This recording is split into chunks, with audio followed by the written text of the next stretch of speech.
अब देखेंगे C3, C4 और Kb। ठीक है, ये बेसिकली फोटोसिंथेसिस के जो प्रोसेस है उस प्रोसेस में एक चैप्टर निकलता है प्रकाशीय अभिक्रिया और अप्रकाशीय अभिक्रिया। ठीक है, तो ये सारी चीज कहाँ से निकलता है मैं बता रहा हूँ। प्रकाशीय अभिक्रिया, प्रकाशीय अभिक्रिया, प्रकाशीय अभिक्रिया और एक होता है अप्रकाशीय अभिक्रिया।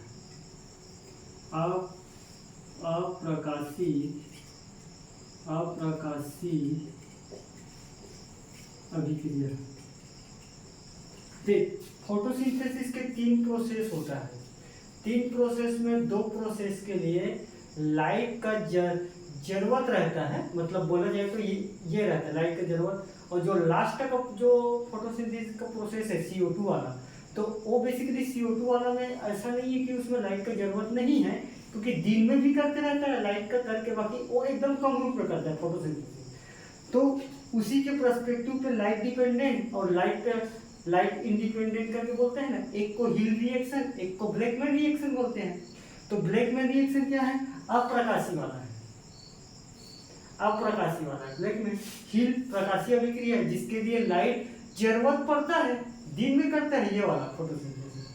ठीक, तो ये उसी से संबंधित, तो उसी से अप्रकाशीय अभिक्रिया से 2 चीज निकल के आता है, C3 और C4। ठीक, केम का अलग से आ जाता है कॉन्सेप्ट। ये बेसिकली रेगिस्तानी वाला में जो मैलेट का एक कॉन्सेप्ट चलता है, मैलिक एसिड, मैलेट एसिड, वही CO2 को स्टोरेज करके फोटोसिंथेसिस का काम करता है। मैं आता हूँ उस पर। पहले C3 बेसिकली C3 है क्या पता है? C3 3 कार्बन एटम के परमाणु वाला फर्स्ट स्टेबल प्रोडक्ट 3PGA बनता है, फास्फोग्लिसरिक एसिड, उसी को बोलते हैं C3। C3 क्या है? अप्रकाशीय अभिक्रिया, प्रक्रिया करके लिखो, अप्रकाशीय अभिक्रिया के। ठीक, तो C3 क्या है? अप्रकाशीय है ना, हाँ, अप्रकाशीय अभिक्रिया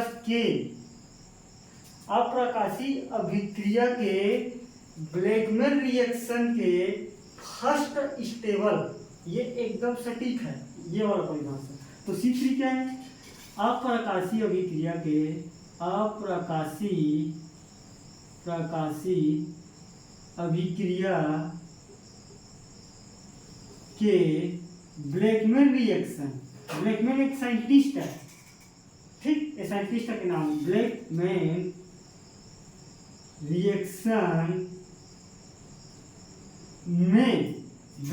रिएक्शन में फर्स्ट स्टेबल प्रोडक्ट।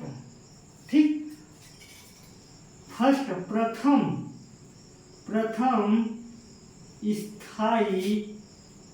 स्थाई अनुपात प्रोडक्ट के फर्स्ट स्थाई पदार्थ 3 कार्बन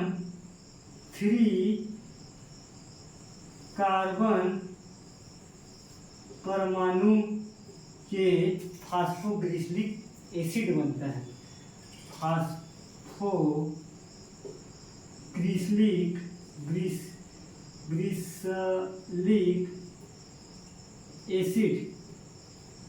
एसिड का निर्माण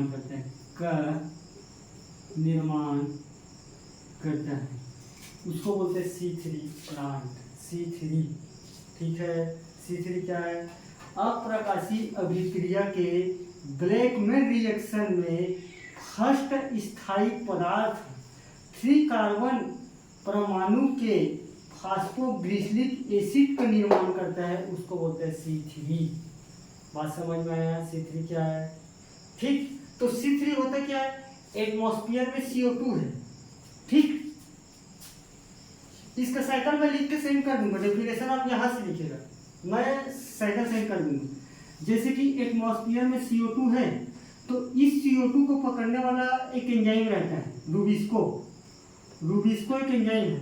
तो रूबिस्को जैसे इसको पकड़ेगा CO2 को, तो तो ये कन्वर्ट कहाँ कर देगा, ये सारी मीजोफिल सेल में हो रहा है, पत्ती के मीजोफिल सेल में।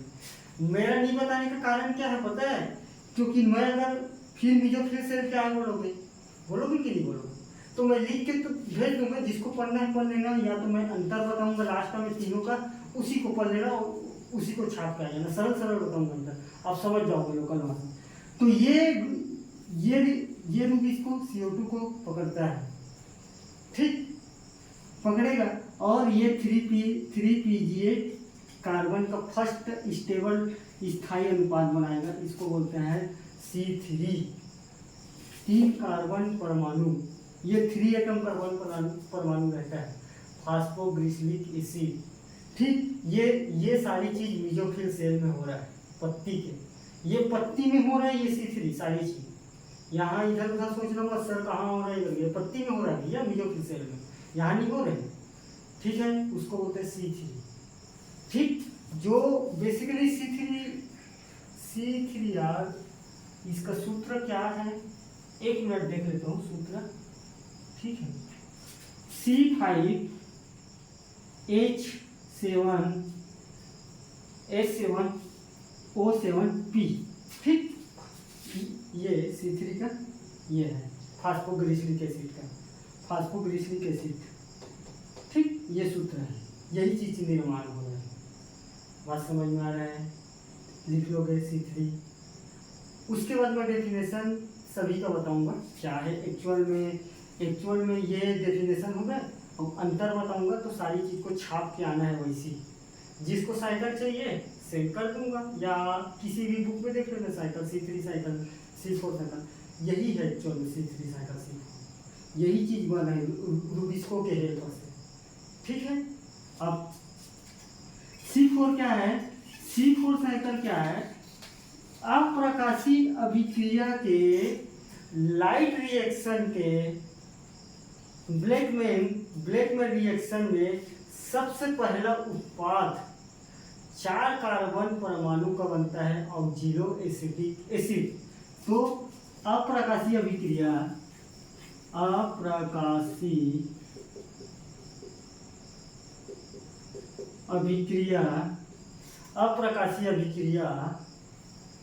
जो Blackman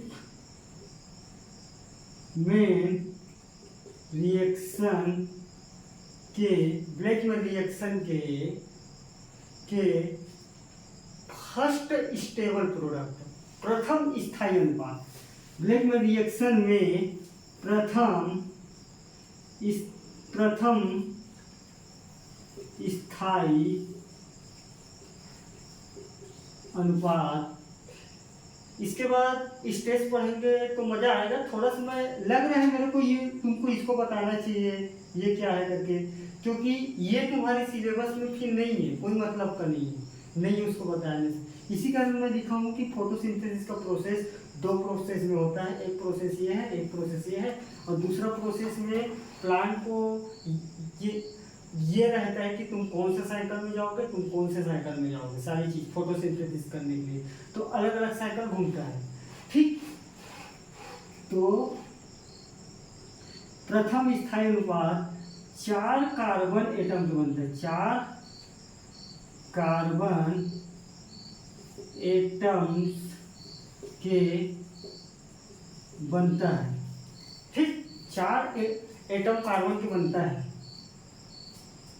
ऑक्जिलो acetic acid, ऑक्जिलो acetic acid, ठीक। उसको बोलते हैं C4 प्लांट, ठीक है, C4 प्लांट, ठीक।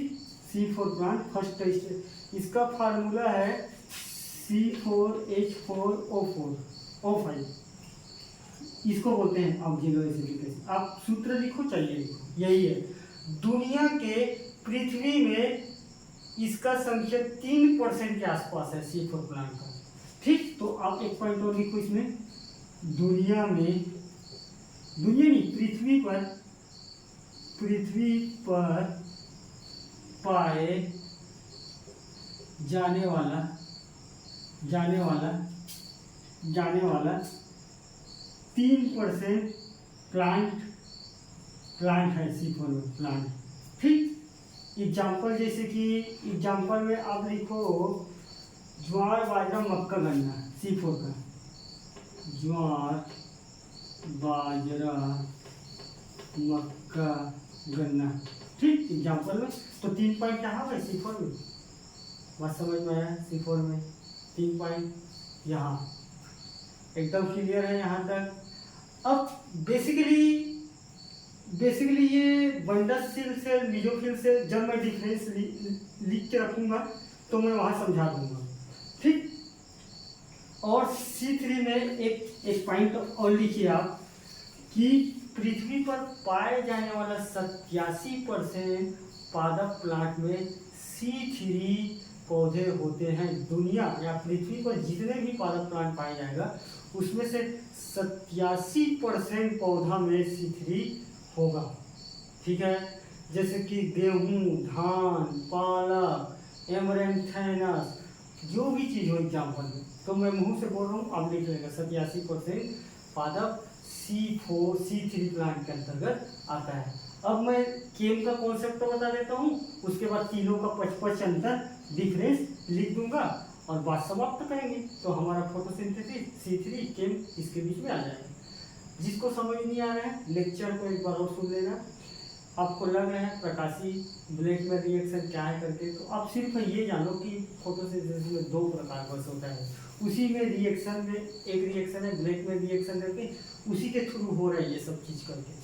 ठीक है, तो केम प्लांट क्या है? देख, केम प्लांट एक्चुअली क्या है, रेगिस्तान में होने वाला जिसका फुल फॉर्म है क्रेसुलेशन एसिड मेटाबॉलिज्म। ठीक, क्रेसुलेशन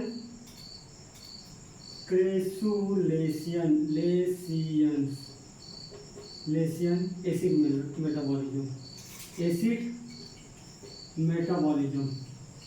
मेटाबॉलिज्म। ठीक, ये बड़ा समझने वाला कॉन्सेप्ट है। क्रेसु मतलब होता है मोटा, ये क्रेसुलेशन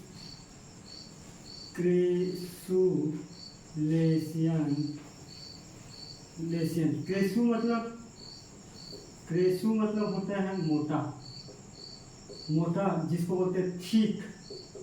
ठीक, और बोलते हैं मोम जिसको बोलते हैं वैक्सी। जैसे जिस फूल के पौधे में इस प्रकार जो मोटा प्लस वैक्सी टाइप के जो नेचर पाया जाता है उसको बोलते हैं क्रेसुलेशन।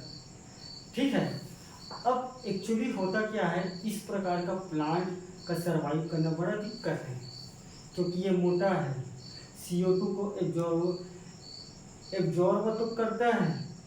बाकी इस तरीका के प्लांट बेसिकली कहाँ पाया जाता है? रेगिस्तान में। ठीक है,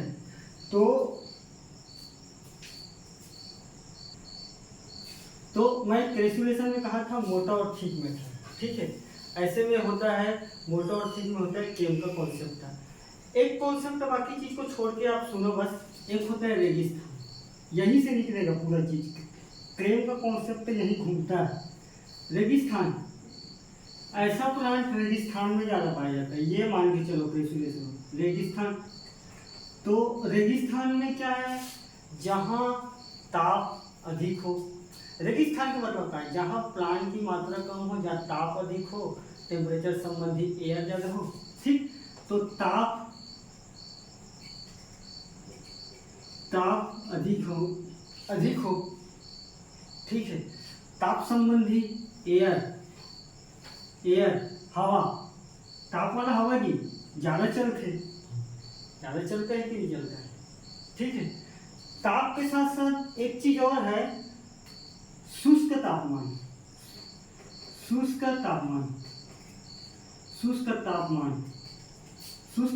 मतलब सूखा ही रहेगा। रेगिस्तान के मतलब समझ जाओ, ताप अधिक है, हवा वहाँ का एकदम गर्म है और शुष्क तापमान है, शुष्क मौसम है, एकदम सूखा, और साथ ही साथ पानी बहुत ही कम है, इसको बोलते हैं रेगिस्तान। ठीक है, अब जो भी क्रेसुलेशन का प्लांट है उसको फोटोसिंथेसिस करना है, और फोटोसिंथेसिस करना है, और क्रेसुलेशन का प्लांट यही जगह रहता है इस वाला कंडीशन में। अब ये सारी कंडीशन में ऐसे प्लांट को जगना है क्रेसुलेशन को, तो अपने आप को बचाने के लिए क्या करेगा प्लांट?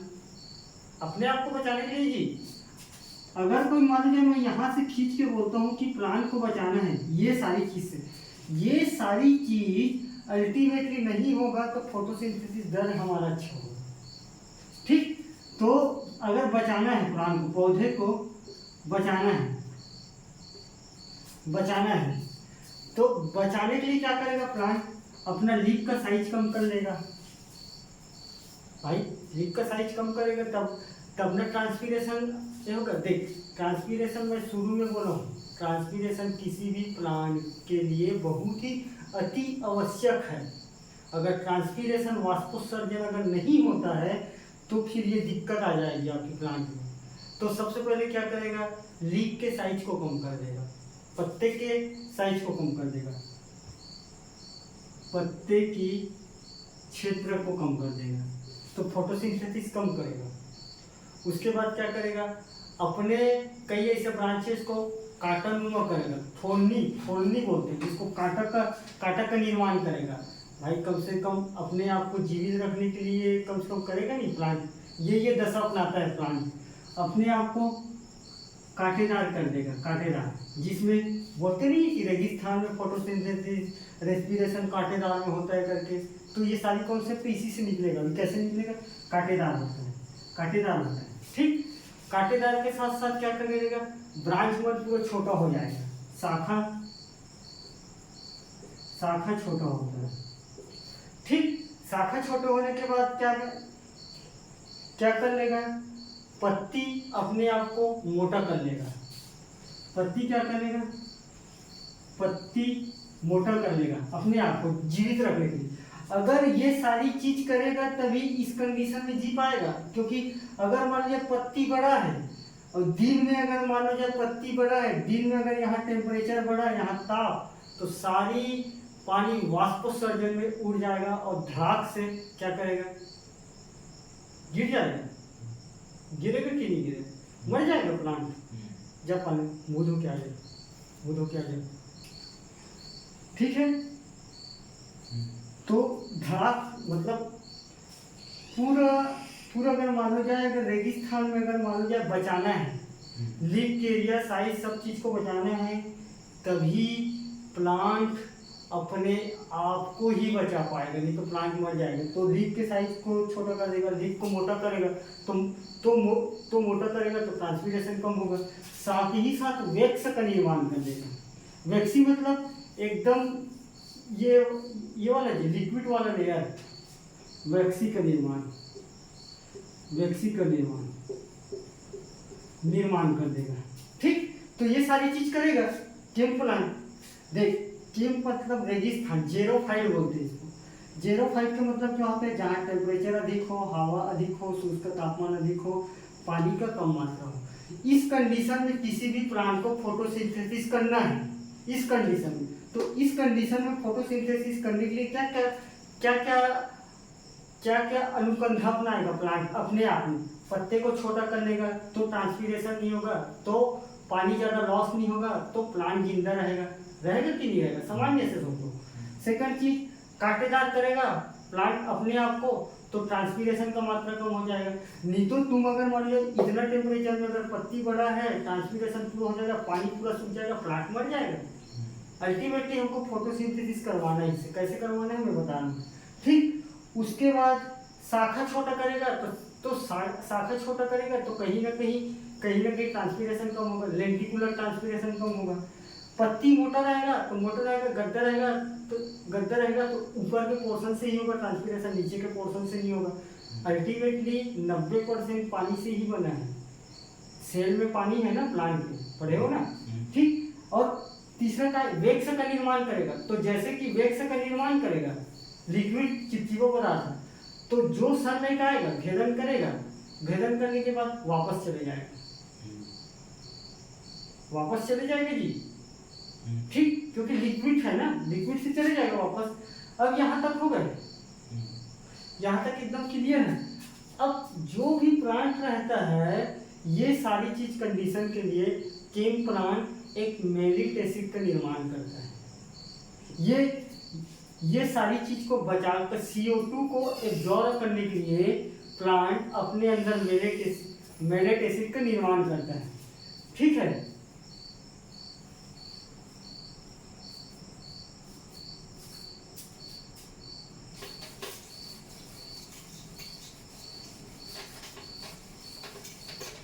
तो जो प्लांट है दिन के समय तो अपने स्टोमेटा को क्या करेगा, स्टोमेटा को बंद करेगा, क्योंकि स्टोमेटा जैसे खुला वाष्पोत्सर्जन दर बढ़ जाएगा रेगिस्तानी प्लांट में भी। तो जो प्लांट है दिन के समय, डे के समय स्टोमेटा को स्टोमाटा, जिसको बोलते हैं पर्णरंध्र, पर्ण मतलब पत्ती, रंध्र मतलब पोर, पत्ती में जो पोर पाया जाता है उसी को बोलते हैं रंध्र। ठीक, तो स्टोमेटा को बंद रखेंगे और नाइट में ऊपर रखेंगे, क्योंकि रेगिस्तान के क्लाइमेटिकल कंडीशन नाइट में ठंडा हो जाता है, पूरा जल्दी शांत हो जाता है गर्मी, तो नाइट में ऊपर रखेंगे।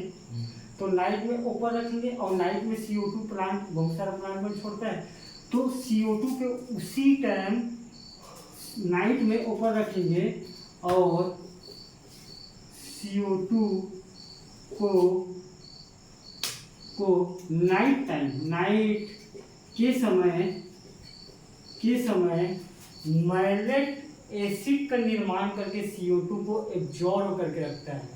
मैलेट एक एसिड है, मैलेट इसको हिंदी में ऐसे लिखते हैं, मैलेट का निर्माण करके CO2 को अवशोषण करके रखता है प्लांट, अवशोषण करके रखता है, इसी को बोलते हैं केम प्लांट। और जैसे दिन आया है, तो ये जैसे कि दिन आया है, तो दिन आता है तो CO2 को जो स्टोर करके रखे हैं ना, तो ये क्या है, अब क्योंकि देख फोटोसिंथेसिस के लिए हम CO2 को स्टोर करके रख चुके हैं, किसके थ्रू रखे हैं, मैलेट एसिड के।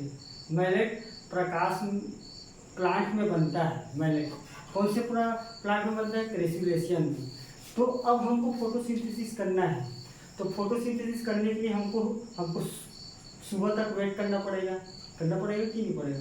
अब सुबह तक वेट करेंगे तो सुबह क्या है, लाइट का रोशनी आएगा, तो लाइट की रोशनी में, तो दिन में क्या होगा, दिन में सुबह है या दिन लिखो, दिन के समय प्रकाश की उपस्थिति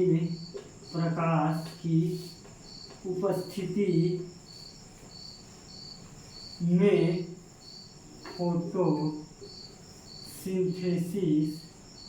फोटोसिंथेसिस का कार्य करती है। ठीक है, तो यहाँ मैलेट का मेन कॉन्सेप्ट है। तो मैलेट क्या है कि देख, सिंपल से दो लाइन में बता दूं, फोटोसिंथेसिस के लिए हमको CO2 चाहिए। अब CO2 चाहिए तो दिन के समय अगर मान लो जाए किसी भी प्रकाश अगर मान लो जाए फोटोसिंथेसिस कर रहा है रेगिस्तानी प्लांट, तो रेगिस्तानी प्लांट में क्या होता है, दिन के समय प्रकाश सब चीज़ ज़्यादा रहता है, और प्रकाश और हर चीज़ अगर ज़्यादा रहता है, तो अगर दिन के समय अगर रेगिस्तानी प्लांट, ज़ेरोफाइट प्लांट अगर मान लो जाए अपना पत्ती को फैलाए, लिक्विड को खोले तो क्या होगा, बेसिकली होगा क्या कि सारी पौधे में जो पाए जाने वाले सारी भी वाटर लॉस हो जाएगा और प्लांट सूख के मर जाएगा। ठीक, ये वाला कंडीशन होगा। ये वाला कंडीशन जैसे कि होता है तो एक मैलेट एसिड का निर्माण करता है प्लांट नाइट के समय अपने, और यही मैलेट एसिड का CO2 को पकड़ के रखता है और CO2 को पकड़ के रखता है। और जैसे सुबह होता है ना तो सुबह से प्रकाश की उपस्थिति में ना ये यही CO2 से यूज करके फोटोसिंथेसिस का कार्य करता है। बेसिकली यही है, मतलब इसी को तोड़ के तो हम क्या बना रहे हैं, O2 को मुक्त कर रहे हैं ना। बेसिकली फोटोसिंथेसिस में तो वही देखे ना। तो क्रेसिफिकेशन एसिड मेटाबॉलिज्म यही है कि रात के समय ये फोटोसिंथेसिस करता है करके सुने हो ना, यही कॉन्सेप्ट से करता है। नाइट में उसका स्टोमेटा ओपन रहता है करके, तो ओपन इसी कारण रहता है क्योंकि ये मैलेट एसिड का निर्माण, मैलेट एसिड बनता है और यही मैलेट एसिड क्या है, CO2 को पकड़ के रखे रहता है। और CO2 कहाँ है, एटमॉस्फेयर में, और एटमॉस्फेयर में है तो इसी कारण रखे रहता है। बात समझ में आया? आप इतना लिख देना, बाकी वो समझ जाएगा।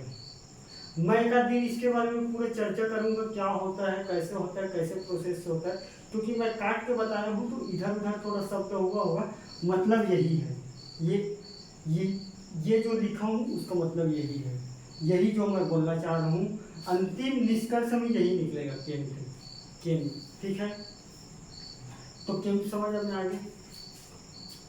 ठीक, तो अब आगे देखेंगे केम C3 C4 का तीनों का डिफरेंस 55 लाइन में, और पास समाप्त करते हैं। ठीक,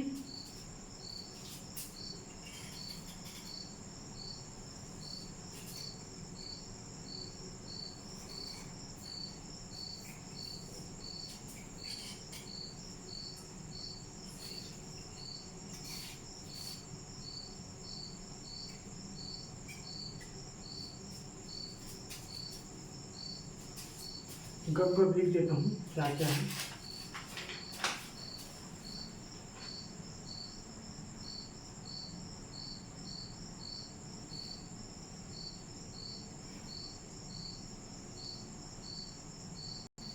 अब देखेंगे C3 C4 और केम प्लांट, तीनों में क्या बेसिक प्रॉपर्टी है। अगर तुमको समझ में आ रहेगा तो इसी को चार्ट को लिखना, और मैं केम प्लांट वाला मैं जो भी बोला हूँ उसको मैं लिख के भेज दूंगा अपने शब्दों में, टेंशन मत लो। अगर किसी को समझ नहीं आया तो थोड़ा रटे पढ़ ले रहे हैं, फिर वो समझ जाओगे। ठीक है, मैं एक्चुअल में केम प्लांट में क्या होता है वो मैं लिख के भेज दूंगा, और जो मैं पहला बोला हूँ उसको डेफिनेशन करके जैसा मैं बोला हूँ वैसे आप थोड़ा सा पढ़ लेना। देख, ये सारी चीज़ कहाँ हो रहा था, लीफ में हो रहा था। तो C3 कहाँ होता है, लीफ के जो मेसोफिल सेल रहता है ना वही होता है। और C4 कहाँ होता है, मेसोफिल में भी होता है और बंडल सीट सेल में भी होता है। आप पढ़े हो बंडल सीट सेल, पढ़े हो? ये वही होता है। और केम कहाँ हो रहा था, मेसोफिल प्लस वैक्यूल में हो रहा है। ये सारी चीज जो बता रहा था ना, ये उसी वाला सेल की बात कर रहा था मैं, ये सारी सेल में होता है। ठीक है, तो प्रथम स्थायी उत्पाद क्या बताया था, 3 कार्बन का बताया था, इसी कारण C3 बोले थे। तो 3PGA, ठीक है, यहाँ लिखना प्रथम स्थायी उत्पाद 3PGA, बस लिखना, कुछ नहीं लिखना। इसमें क्या बोला था, 4 कार्बन वाला ऑक्सिलो एसिटिक एसिड, जिसको मैलिक एसिड भी बोलते हैं कि नहीं बोलते। इसमें दोनों चीज बनता है, ये भी बनता है और ये भी बनता है, ये दोनों वाला। ठीक, CO2 एक्सेप्ट कौन करता है, कौन से ऐसे हार्मोन है जो CO2 को एक्सेप्ट करके प्राइमरी उत्पाद बनाता है। तो C3 में RUBP, रूबिलोज बाइफॉस्फेट बोलते हैं। इसमें PP ये हार्मोन है। बेसिकली ये प्लांट के अंदर रहने वाला जो हार्मोन है, यही CO2 को एक्सेप्ट करते हैं और एक्सेप्ट करने के बाद प्राइमरी उत्पाद का निर्माण करता है। ये हार्मोन जो CO2 बाहर घूम रहा है तो उसी को पकड़ता है। ठीक, उसके बाद आवासी मतलब इसका इस तरीके से प्लांट कौन से जगह पाया जाता है। आवासी का मतलब ये मीजोफाइट मतलब जहाँ न ज़्यादा रेनफॉल न कम न ज़्यादा सूखा, मीडियम वाला, उसको बोलते हैं मीजोफाइट। ये थोड़ा सूखा कंडीशन में ज़्यादा पाया जाता है, जहाँ गर्मी के दिन में बोर का साधन नहीं रहता, उसके बाद एकदम मतलब एकदम तरीकादार गर्म रहता है, जैसे कि बस्तर वाली इलाका वैसी वाले को बोलते हैं जी सूखा। और अति सूखा मतलब रेगिस्तानी इलाका में, क्या बताएं हम, रेगिस्तानी इलाकों में पाई जाती है।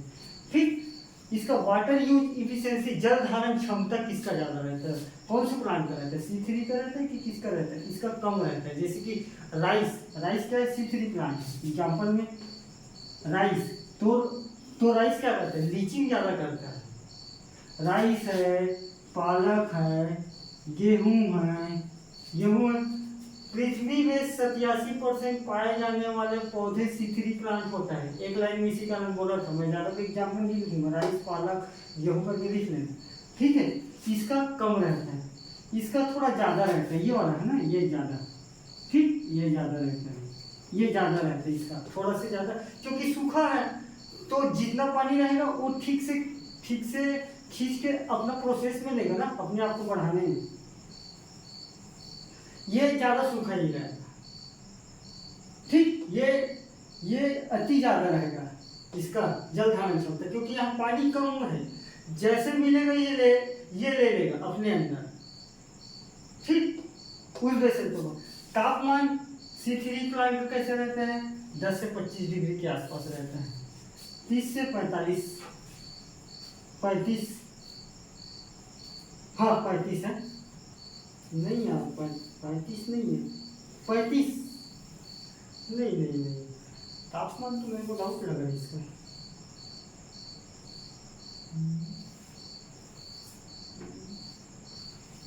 हाँ 35 है, 35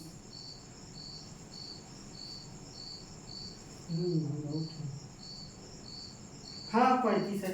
वाष्पोत्सर्जन ट्रांसपीरेशन कौन से में ज़्यादा होता है, इसमें ज़्यादा होता है, यहाँ ज़्यादा होता है, यहाँ कम होता है, यहाँ अति कम होता है, क्योंकि यहाँ तो अल्टीमेटली पोर को बंद करके रखता है दिन में, प्लांट न सूखे करके, मैं बताया हूँ अभी, तो कहाँ से होगा, यहाँ अति कम होता है। तो ये वाला चार्ट को आप पढ़ लेना। अगर मान लो जाए आपको C3 का पूछेगा और आपको कुछ भी याद नहीं आ रहा है, तो ये वाले चार्ट का पूरा नाम लिख के आ जाना एक लाइन में। मीजोफिल सेल में होता है, कैसे लिखना है, C3 मीजोफिल में होता है, प्रथम स्थायी अनुपात क्या है, 3 है, CO2 को एक्सेप्ट RUDP करता है C3 प्लांट, यह मीजोफाइट के जगह पाया जाता है, इसमें जल धारण क्षमता कम होती है, 10 से 25 डिग्री तापमान वाली जगह पाया जाता है, इसमें वाष्पोत्सर्जन ज़्यादा होता है। इसके एग्जाम्पल राइस पालक है, और पृथ्वी में पाए जाने वाले 87% पादप पौधे इसी C3 में पाया जाता है। ऐसे लिख के आ जाना। मान लो जाए अगर तुमको कुछ भी चीज़ अगर याद नहीं आ रहा है, डेफिनेशन लिखते नहीं पता है, तो इसी को छाप के आ जाना। आपको 4 नंबर का है तो 3.5 तो दे देगा अगर इतना लिखोगे तो। और C3 C4 में डिफरेंस तो इसी लिखना, छापना, ठीक है।